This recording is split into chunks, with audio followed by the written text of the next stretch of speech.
जय हिंद दोस्तों, कैसे हैं आप लोग। आई होप कि सब लोग अच्छे होंगे। जैसा कि आपके बीच आपका अपना फिजिक्स टीचर केशव मिश्रा जो कि लाए हैं ग्रीन वर्ल्ड पब्लिकेशन की तरफ से ऑनलाइन। तो चलिए, जैसा कि हम लोग चैप्टर के बारे में डिस्कस कर रहे थे, तो आज फिर एक नई एनर्जी के साथ नई वीडियो आपके बीच लेकर आए हैं, जिसमें हम लोग चैप्टर के बारे में डिस्कस करेंगे, बचे हुए क्वेश्चन को सॉल्व करेंगे। तो चलिए आइए हम लोग स्टार्ट करते हैं। लेकिन हाँ, स्टार्ट करने के पहले चैनल को दोस्तों लाइक, सब्सक्राइब और शेयर जरूर करें, ठीक है। तो चलिए आइए हम लोग स्टार्ट करते हैं। जो क्वेश्चन बचे हुए थे उस क्वेश्चन के बारे में हम लोग डिस्कस करेंगे और आज इसको खत्म किया जाएगा, ठीक है। तो क्या है क्वेश्चन, अति लघु उत्तरीय प्रश्न हम लोग कर रहे थे। चैप्टर 2 था हमारा, स्थिर वैद्युत विभव और धारिता के बारे में हम लोग पढ़ रहे थे। अति लघु उत्तरीय प्रश्न है हमारा, 1 नंबर का है। तो चलिए आइए इसको हम लोग क्वेश्चन किया जाए, बचे हुए क्वेश्चन को हम लोग अटेम्प्ट करते हैं, ठीक है। चलिए, क्या दिया है, किसी संधारित्र जिसकी धारिता C, किसी संधारित्र जिसकी धारिता C तथा विभव V है, इसमें कितनी ऊर्जा संग्रहित रहती है। जैसा कि हम लोग पढ़े थे, पिछले क्लास में डिस्कस किए थे, हम लोगों ने निकाला था फार्मूला कि स्थितिज ऊर्जा जो संधारित्र में उपस्थित रहती है, एकत्रित होती है, उसका फार्मूला क्या निकलता है। तो आइए एक बार उसको फिर बता दिया जाए, उसके बाद ये फार्मूला लिख दिया जाएगा। चलिए देखिए, हम लोगों ने क्या पढ़ा था, मैंने बताया था अगर किसी संधारित्र को dq आवेश देने में अगर हमारा वर्क जो हो रहा है वो कितना हो रहा है, dw हो रहा है, वर्क कितना हो रहा है, dw हो रहा है, ठीक है। dq आवेश दिया, वर्क कितना हुआ, dw हुआ। तो चूंकि हम लोग जानते हैं कि w इक्वल टू क्या होता है, v इंटू क्यू होता है कि नहीं होता है। कहां से आता है ये कार्य, क्या होता है, जो विभव होता है और उसके आवेश के गुणनफल के बराबर होता है। तो यहां से अगर हम लोग निकालें तो dw इक्वल टू क्या हो जाएगा, v इंटू dq हो जाएगा कि नहीं। अब देखिए, अब जब dq आवेश के लिए dw कार्य किया, ठीक है, यानी छोटे आवेश के लिए हमने कार्य छोटा सा किया, तो अगर पूरा q आवेश हमको देना है, कितना देना है, q आवेश देना है हमको, तो हमें कार्य कितना करना पड़ेगा, w कार्य करना पड़ेगा। यानी 0 से w अगर हमने इसको इंटीग्रेट कर दिया, ये मान लीजिए 0 से कैपिटल Q तक, तो हमारा वैल्यू क्या आ जाता है, w इक्वल टू, यहां देखिए क्या हो जाएगा, v इक्वल टू क्या होता है, v इक्वल टू हम जानते हैं क्या होता है, v इक्वल टू क्या होता है, q बाई c होता है। तो यहां अगर हम लोग q बाई c रखेंगे तो क्या आ जाएगा, q बाई c dq हो गया, और यहां से 1 बाई c को कॉमन निकाल लें अगर, तो यहां क्या हो जाएगा, ये हो जाएगा हमारा 0 से q तक, ठीक है। अगर इसको हम लोग इंटीग्रेट करेंगे तो हमारी वैल्यू क्या आ जाएगी, w इक्वल टू क्या आ जाता है हमारे पास, इसको इंटीग्रेट करेंगे तो क्या आएगा, q स्क्वायर बाई 2 आएगा। तो यहां से हमें क्या मिल जाता है, q स्क्वायर बाई 2c मिल जाता है, ठीक है। ये हमारा क्या हो जाता है, उसमें संचित स्थितिज ऊर्जा हो गई। भाई जो कार्य करेंगे वही तो उसमें स्थितिज ऊर्जा के रूप में संचित होती है, ठीक है। अब देखिए u हमारा क्या आ गया, q स्क्वायर बाई 2c आ गया। यहां पे क्या दिया है क्वेश्चन कि संधारित्र की धारिता C तथा V है, यानी C और V के फॉर्म में लिखना है, C और V के फॉर्म में लिखना है। C तो हमारा पहले से ही है, इस Q को भी हम लोग अगर यहां से क्या हो जाएगा, Q इक्वल टू CV होगा, यानी अगर ये पुट कर दें तो U इक्वल टू क्या आ जाएगा, C square V square upon में 2C आ जाएगा। ये Q इक्वल टू यहाँ से CV हो जाएगा, Q का स्क्वायर कर देंगे, C स्क्वायर V स्क्वायर, यहाँ से एक C से एक C कैंसिल हो जाएगा, यानी क्या आ जाएगा, हाफ CV स्क्वायर। ये हमारा क्या मिल जाएगा, ये हमें फॉर्मूला मिल जाएगा। कौन सा, C और V के टर्म में किसी संधारित्र जिसकी धारिता C तथा विभव V है में कितनी ऊर्जा संग्रहित रहेगी, U equal to half CV square ऊर्जा संग्रहित रहेगी, ठीक है। इसको नोट कर लीजिए।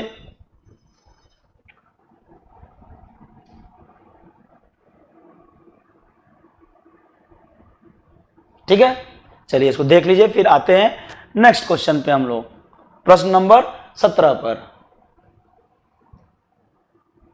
चलिए इसको मैं क्लियर कर दे रहा हूं, आइए। अच्छा, फिर से वही दे दिया है। इसमें क्या दिया हुआ है कि किसी संधारित्र की धारिता C है, यदि इस पर आवेश Q है, C और Q के टर्म में लिखना है, तो इस पर संग्रहित ऊर्जा कितनी होगी, चलिए बताइए कितनी होगी। जस्ट पिछले क्वेश्चन में मैंने अभी सॉल्व कराया इसको, कि फॉर्मूला हमारा कितना आया था। अगर आवेश दे रहे हैं तो कार्य कर रहे हैं, उस कार्य करने की वजह से क्या होता है, उसमें ऊर्जा संचित होती है। तो कितनी ऊर्जा संचित हो रही है, वो स्थितिज ऊर्जा के रूप में रहती है। तो अब देखिए इस पर संग्रहित ऊर्जा कितनी होगी, क्या फॉर्मूला आया था, क्या फॉर्मूला आया था दोस्तों, हमने फॉर्मूला निकाला था क्या, U equal to half CV square, ये निकाला था। लेकिन यहाँ Q और C के टर्म में है, इसको हमने पहले ड्राइव किया था, U इक्वल टू क्या आ गया था, half Q square by C, आया था कि नहीं। 3 इक्वेशन होते हैं और यहां से कौन सा इक्वेशन हो जाएगा, अब Q और C हो गया, C और V दिया हुआ है, एक इक्वेशन और हो जाएगा यहाँ पे V और Q के टर्म में हो जाएगा, तो हाफ QV आ जाता है वहां पे, ठीक है। चलिए तो हमारा क्या हो जाएगा, ये वाला हमारा आंसर हो जाएगा। ये नहीं कि फॉर्मूला तीनों हमारे क्या है, ऊर्जा के फॉर्मूले हैं, ठीक है। तो ये नहीं कि पूछ रहा है C और Q दिया हुआ है, ये वाला फॉर्मूला लिखकर चले आए, हमें लिखना कौन सा पड़ेगा, दिया है, मेंशन है यहाँ पे C और Q दिया हुआ है, धारिता C है, उसका आवेश Q है, तो संग्रहित ऊर्जा कितनी होगी, तो ये वाला फॉर्मूला लिखेंगे, U equal to half Q square by C लिखेंगे हम लोग, ठीक है। चलिए देख लीजिए इसको, क्लियर कर रहे हैं। आते हैं नेक्स्ट क्वेश्चन पे।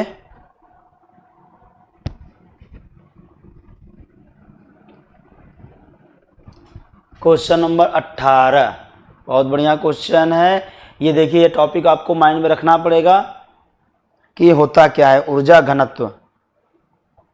देखिए क्या दिया है, आवेशित समांतर पट्ट संधारित्र की प्लेटों के बीच वैद्युत क्षेत्र में ऊर्जा घनत्व का सूत्र लिखिए। समानांतर प्लेट के बीच में संधारित्र है, उसके बीच में जो वैद्युत क्षेत्र होता है, वैद्युत क्षेत्र में ऊर्जा घनत्व, उसमें ऊर्जा का घनत्व लिखना है हमको। क्या लिखना है, उसमें जो वैद्युत क्षेत्र होता है उसमें ऊर्जा का घनत्व। अब ऊर्जा का घनत्व क्या होता है, पहले ये हमको पता चल जाए अगर, तो इसको हम लोग आसानी से कर सकते हैं, ठीक है। तो आइए समझते हैं ऊर्जा घनत्व क्या होता है। अब देखिए ऊर्जा का घनत्व, जैसा कि यहां से नाम से पता चल रहा है ऊर्जा घनत्व क्या हो जाएगा, इसको अगर हम लोग U से डिनोट कर देते हैं, U इक्वल टू क्या हो जाता है, ऊर्जा घनत्व, ऊर्जा यानी ऊपर क्या हो जाएगी हमारी, ऊर्जा हो गई, एनर्जी हो गई, अपॉन में क्या हो जाएगा, घनत्व में क्या आ जाता है, एनर्जी पर वॉल्यूम, वॉल्यूम मतलब आयतन, तो एनर्जी पर क्या हो जाएगा, वॉल्यूम हो जाएगा। यहाँ वॉल्यूम मतलब क्या हो गया, आयतन। तो ये ऊर्जा घनत्व होता है, इसको हम लोग क्या एनर्जी डेंसिटी भी बोलते हैं, क्या बोलते हैं, एनर्जी डेंसिटी भी बोलते हैं, ठीक है, एनर्जी डेंसिटी। तो क्या होता है एनर्जी डेंसिटी, स्मॉल यू से इसको डिनोट कर दिए हम लोग। तो एनर्जी पर वॉल्यूम यानी ऊर्जा घनत्व क्या क्या बोलते हैं, ऊर्जा प्रति एकांक आयतन, प्रति एकांक आयतन पे कितना ऊर्जा है, प्रति एकांक आयतन पे कितना ऊर्जा है, ठीक है, वो हमारा क्या हो जाएगा, वॉल्यूम हो जाएगा, सॉरी ऊर्जा घनत्व हो जाएगा। प्रति एकांक वॉल्यूम, प्रति एकांक आयतन पे कितनी हमारी ऊर्जा संचित है, ठीक है। तो ये हमारा क्या हो जाएगा, ऊर्जा घनत्व हो जाएगा। चलिए आइए अब देखिए यहां से हमको फॉर्मूला निकालना है कि क्या रिलेशन बनेगा किसके बीच में, कि बीच वैद्युत क्षेत्र में ऊर्जा घनत्व का सूत्र लिखिए, ठीक है। चूंकि हम लोग एनर्जी जानते हैं कितना होता है, कितना होता है एनर्जी, अगर ये हम लोग लिख दे रहे हैं कितना होता है, हाफ CV स्क्वायर होता है, ठीक है। वॉल्यूम क्या हो जाएगा, वॉल्यूम क्या हो जाएगा, वॉल्यूम हमारा क्या हो जाएगा, A into D, area into length, एक प्रकार से कर ले, एरिया इंटू होता है ना, कैसे होता है, लंबाई गुणे चौड़ाई गुणे ऊंचाई होता है ना आयतन, तो ये हमारा क्या हो जाएगा, एरिया इंटू लेंथ हो गया, A इंटू डी लिख देते हैं आयतन को।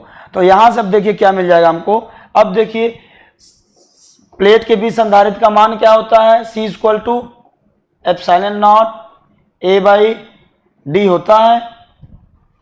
निर्वात के लिए अगर कोई माध्यम आ जाएगा तो यहाँ K लग जाएगा, ठीक है। तो अगर इसको हम लोग यहाँ पे पुट करें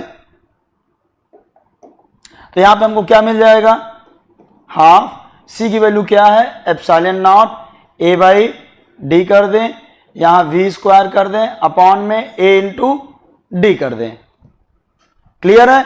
अब देखिए ये क्या बन जाएगा, किसके बराबर हमारे बन जाएगा, हाफ है यानी 1/2 आ गया, ठीक है। इसको इस तरीके से कर देते हैं, ठीक है, एप्सिलॉन नॉट। अब देखिए A से A यहाँ हमारा क्या हो जाएगा, ए से ए हमारा क्या हो जाएगा, कैंसिल हो जाएगा, ए से ए कैंसिल हो जाएगा, डी नीचे आ जाएगा, तो यहां क्या मिलेगा हमको, half epsilon naught V square हो गया, ठीक, अपॉन में क्या हो जाएगा, D into D, D square हो जाएगा, क्या हो जाएगा, डी स्क्वायर। तो यहां देखिए हमें क्या मिल जाएगा, अगर हम लोग देखें तो हाफ एप्सिलॉन नॉट। अब देखिए इसको क्या बोलते हैं हम लोग,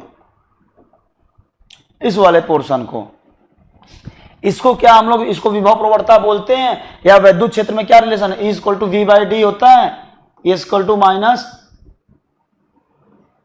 डीवी बाई डी एक्स होता है।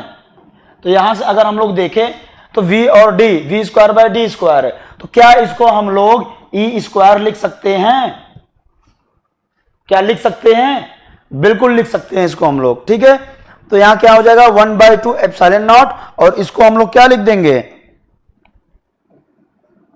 ई का स्क्वायर, ठीक है। तो ये हमारा क्या बन जाएगा, यही हमारा बन जाएगा स्मॉल यू, या इसको क्या बोलेंगे, ऊर्जा घनत्व।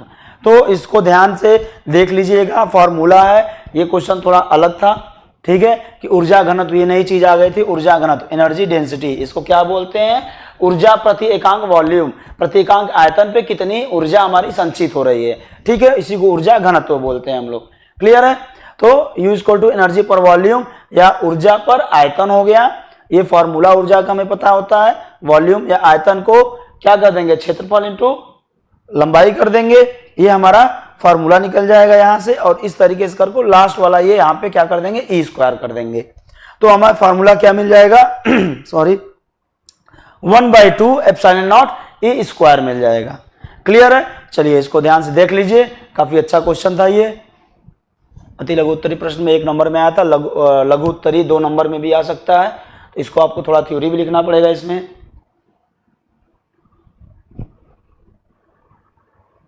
चलिए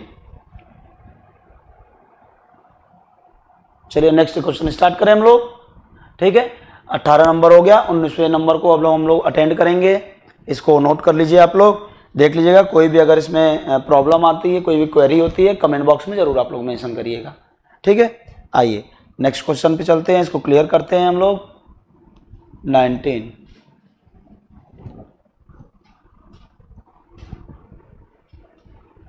चलिए क्या दिया है क्वेश्चन, क्वेश्चन पहले पढ़ा जाए।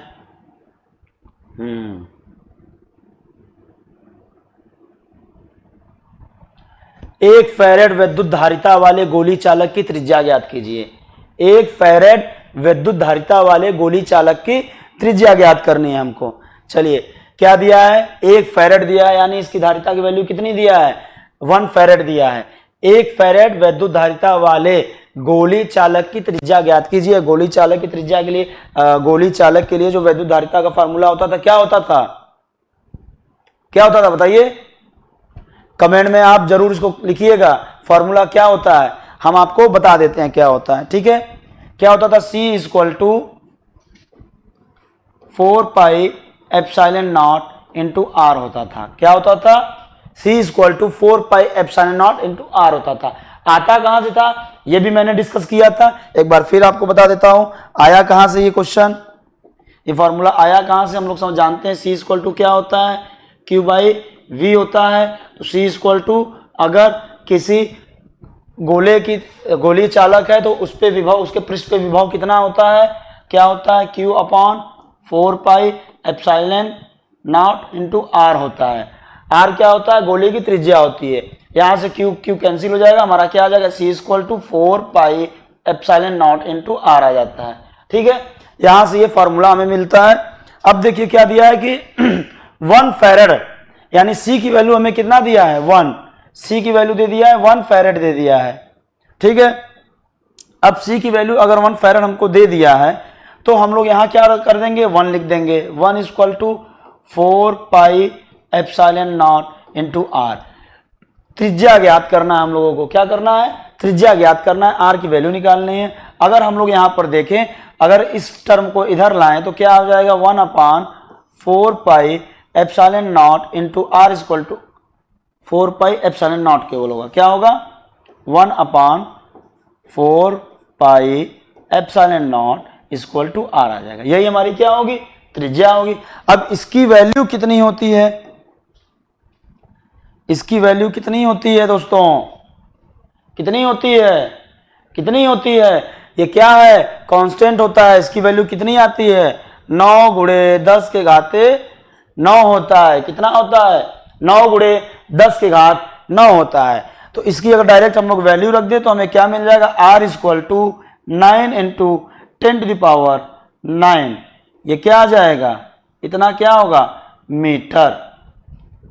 ठीक, ये क्या आ जाएगी, त्रिज्या आएगी। यानी अगर हम लोग देख रहे हैं 1 फैरेड की अगर वैद्युत धारिता हमें रखना है, 1 फैरेड की, क्या करना है, 1 फैरेड की अगर धारिता रखना है, अगर गोली चालक बनाना है, ठीक है, तो उसकी त्रिज्या कितनी रहनी चाहिए, 9 गुणे 10 के घाते 9। इतना बड़ा गोला रहना चाहिए, समझ लीजिए, इतना बड़ा गोला होना चाहिए।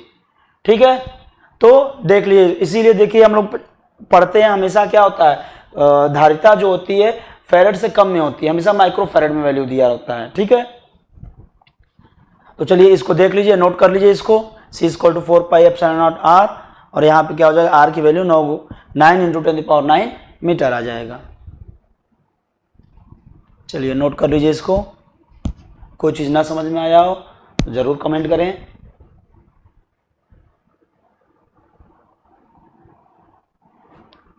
चलिए नेक्स्ट स्टार्ट किया जाए। आइए इसको क्लियर कर देते हैं। क्वेश्चन नंबर 20 पर आते हैं। क्वेश्चन नंबर 20 क्या दिया है, प्रश्न नंबर 20 में क्या दिया है आपको, दिया है कि 2 वोल्ट तक विभवांतर से आवेशित धारिता के संधारित्र की स्थितिज ऊर्जा ज्ञात कीजिए। 2 वोल्ट तक विभवांतर से आवेशित धारिता के संधारित्र की ऊर्जा ज्ञात कीजिए। चलिए क्या दिया है क्वेश्चन, पढ़िए इसको। 2 वोल्ट तक विभवांतर से आवेशित धारित्र के संधारित्र की स्थिति ऊर्जा ज्ञात कीजिए। क्या होगा इसकी स्थितिज ऊर्जा, चलिए करिए इसको, कोशिश करिए आप लोग।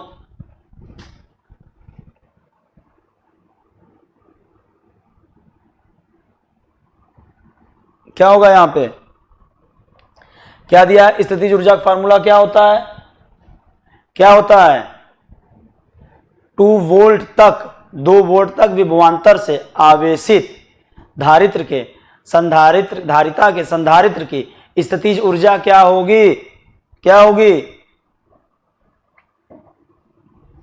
स्थितिज ऊर्जा का फार्मूला क्या होता है, U इक्वल टू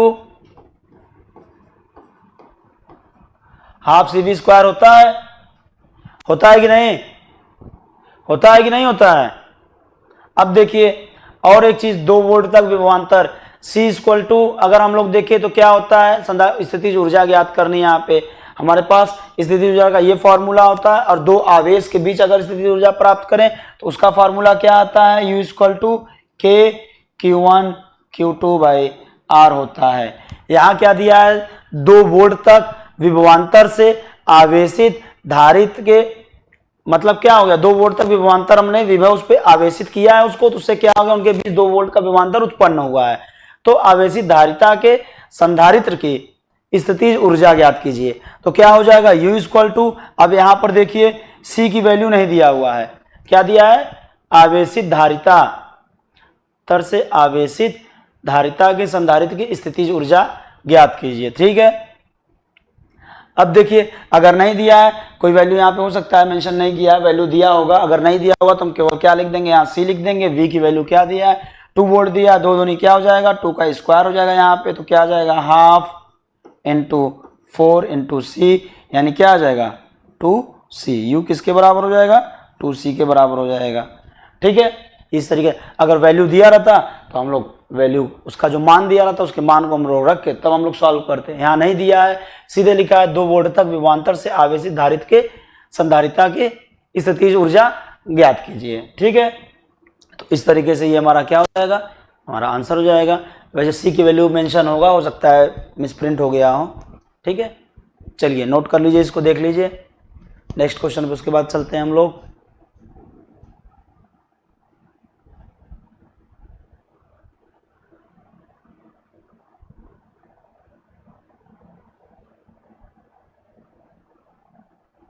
ठीक है, चलिए आइए नेक्स्ट क्वेश्चन स्टार्ट करते हैं। 21।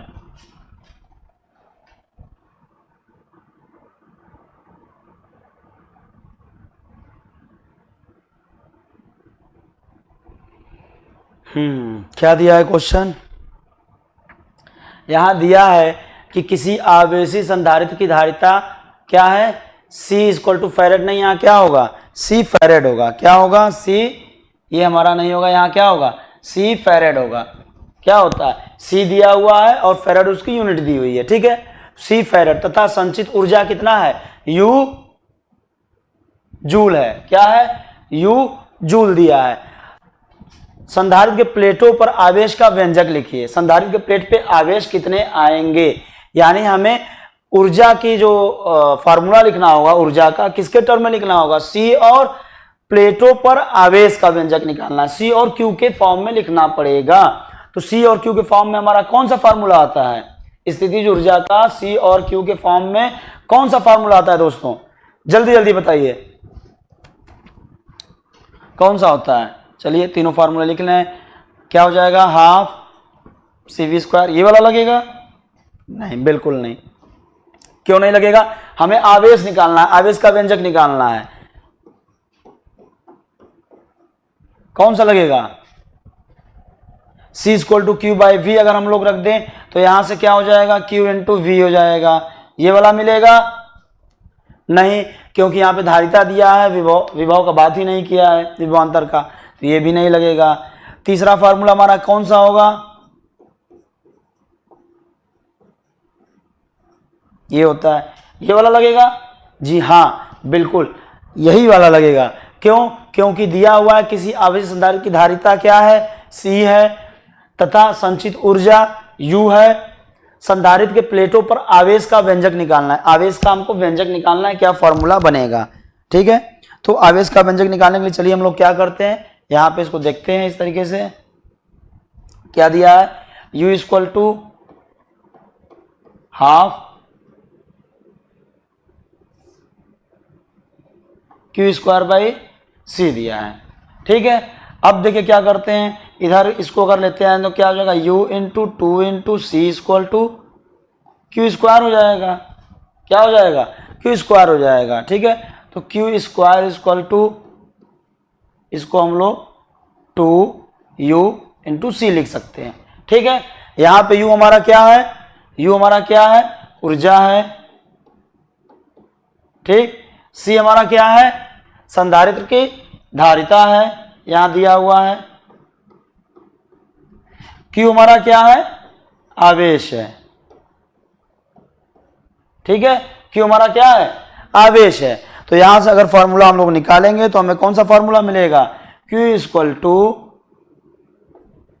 क्या आ जाएगा, Q² है तो ये हो जाएगा under root 2UC। Q equal to क्या हो जाएगा, अंडर रूट 2UC, वर्गमूल ऑफ किसका, 2 इंटू U इंटू C, यानी 2 गुणे U गुणे C। U हमारा ऊर्जा है, 2 गुणे ऊर्जा गुणे संधारित्र की धारिता का वर्गमूल हमारा क्या हो जाएगा, Q के बराबर हो जाएगा। Q equal to under root 2UC, ये हमें क्या मिल जाएगा, आवेश का व्यंजक मिल जाएगा, ठीक है। तो इसको इस तरीके से हम लोग कर लेंगे, इसको नोट कर लीजिएगा। फॉर्मूला देखिए तीनों होते हैं, ठीक। हमको यूज कौन सा करना है ये ध्यान देना होगा, जो जो मेंशन किया है वही वही हम लोग यूज करेंगे। और C और U मैंने मेंशन किया है, पूछ किसके बारे में, आवेश के बारे में, तो ऐसा फार्मूला यूज करेंगे जिसमें आवेश हो, धारिता हो और ऊर्जा हो, आवेश हो, धारिता और ऊर्जा हो, वही वाला हम लोग फॉर्मूला यूज करेंगे। विभवांतर की बात नहीं करेंगे, इसमें विभवांतर, इसमें विभवांतर है, ठीक है। तो इस जिसमें जिसमें विभव की बात किया है वो बात ही नहीं करेंगे, हमें आवेश की बात करना है, आवेश का व्यंजक निकालना है, तो हम आवेश वाला फॉर्मूला यूज करेंगे, ठीक है। तो उसको इस तरीके से पढ़ के चुटकियों में इसको हम लोग सॉल्व कर लिया जाएगा। चलिए देख लीजिए इसको।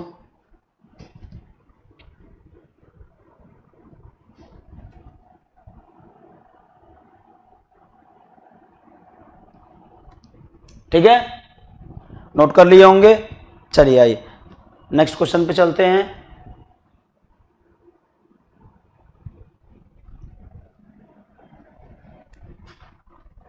चलिए आइए देखिए क्या दिया है। वैद्युत द्विध्रुव की अच्छी रेखा पर वैद्युत विभव का सूत्र लिखिए। वैद्युत द्विध्रुव की अच्छी रेखा पर वैद्युत विभव का सूत्र लिखिए। चूंकि क्वेश्चन अति लघु उत्तरीय प्रश्न है, 1 नंबर में है, तो बहुत ज्यादा बड़ा भी हम लोगों को नहीं करना है, इसका फॉर्मूला बस लिखना है। ठीक है, इसका क्या करेंगे हम लोग, फॉर्मूला जो होता है वो फॉर्मूला लिख देंगे। हाँ, उसका मात्रक लिख देंगे, विमा लिख देंगे, ये लिख देंगे 2-3 चीजें। अगर यही लघु उत्तरी या दीर्घ उत्तरी में आता है तो इसको हम लोग क्या करते हैं, ड्राइव करते हैं, इसका जो व्यंजक निकलता है उसको हम लोग निकालते हैं। ठीक है, तो अभी यहाँ पे फॉर्मूला लिख देते हैं। आगे इस क्वेश्चन को जब लघु उत्तरी में या दीर्घ उत्तरी में अगर पूछा गया रहेगा तो वहां पे हम लोग इसको डिस्कस करेंगे। बाकी समरी में आपको बता दिया गया था कैसे आता है, फिर भी आज इसको हम लोग थोड़ा बहुत डिस्कस कर लेते हैं। क्लियर है, चलिए क्या दिया है, वैद्युत द्विध्रुव अच्छी रेखा। वैद्युत द्विध्रुव हमारा कैसा होता है, ये हमारा मान लीजिए क्या है, वैद्युत द्विध्रुव हो गया। यहाँ कोई एक मान लीजिए -q हो गया, यहाँ क्या हो गया, +q हो गया। ठीक है, ये इसका क्या हो गया, एक सेंटर हो गया। अब क्या दिया है, इसके अच्छी रेखा पर, अच्छी रेखा क्या होता है, अच्छी रेखा मतलब एक्सियल पॉइंट, यहां से मान लेते हैं किसी r दूरी पर।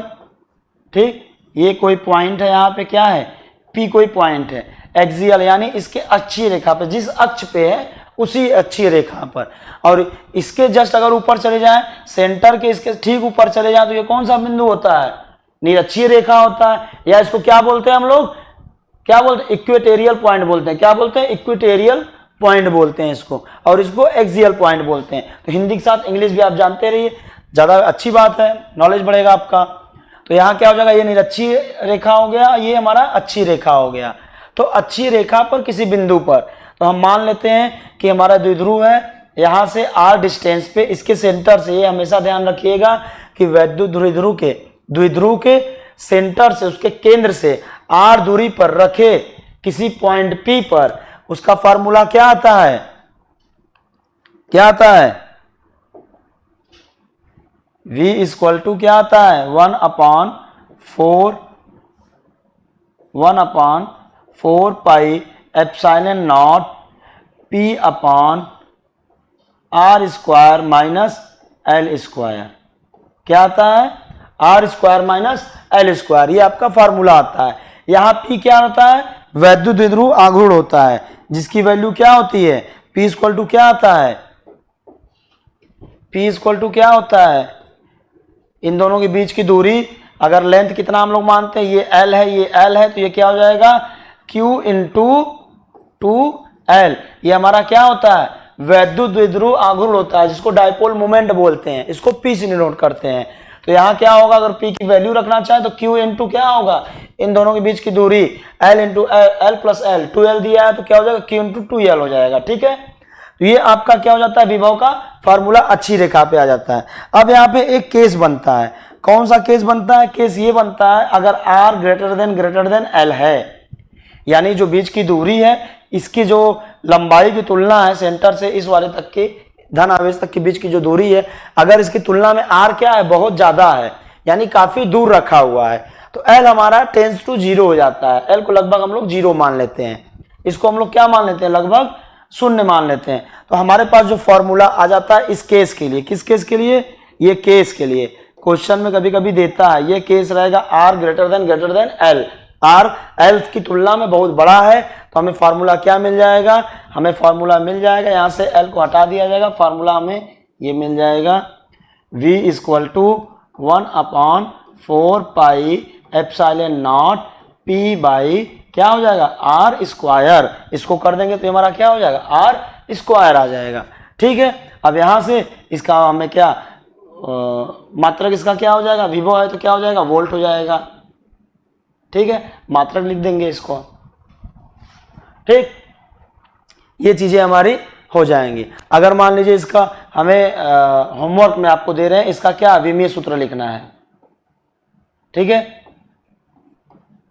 विमीय सूत्र आप लोग लिखकर कमेंट में मैसेज करेंगे। ठीक है, इसका क्या होगा विमीय सूत्र, इसकी विमा क्या होगी।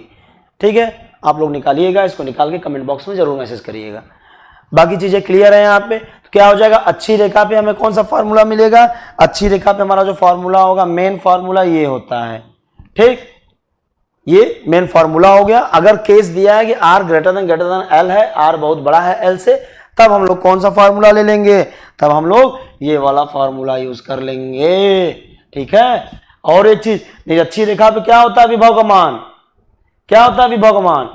निरक्षीय रेखा पर हम लोग जब इसको ड्राइव करेंगे, आगे पढ़ेंगे, तो बताया जाए निरक्षीय रेखा पर कितना होता है, विभव का मान 0 होता है। ठीक है, तो चलिए इसको देख लीजिए, इसको नोट कर लीजिए। कोई क्वेरी होता है तो आप मैसेज जरूर करिए। देख लीजिए इसको, P हमारा वैद्युत द्विध्रुव आघूर्ण हो गया।